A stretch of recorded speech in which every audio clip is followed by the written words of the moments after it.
கமலஹாசன் தற்போது தயாரித்து நடித்து வரும் படம் சபாஷ் நாயுடு. தமிழ், தெலுங்கு, இந்தி மொழிகளில் தயாராகிறது. இந்தியில் சபாஷ் குண்டு என்ற தலைப்பு.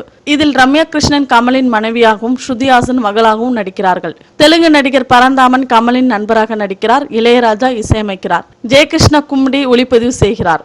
இந்த படம் தொடங்கியதிலிருந்தே கமலஹாசனுக்கு பிரச்சனை மேல் பிரச்சனை வந்து கொண்டிருக்கிறது. படப்பிடிப்பு அமெரிக்காவில் தொடங்கிய போது படத்தை இயக்கிய டி.கே. ராஜீவ் குமார் உடல் நலம் பாதிக்கப்பட்டு மருத்துவமனையில் சேர்க்கப்பட்டார். திட்டமிட்டபடி படப்பிடிப்பு நடத்தாவிட்டால் நிறைய இழப்பு ஏற்படும் என்பதால் கமலஹாசனை இயக்க ஆரம்பித்தார். முதல் ஷெட்யூல் முடிந்து இந்தியா திரும்பியதும் வீட்டு மாடியில் வழுக்கி விழுந்து கால் எலும்பு முறிந்து மருத்துவமனையில் அனுமதிக்கப்பட்டார் கமலஹாசன்.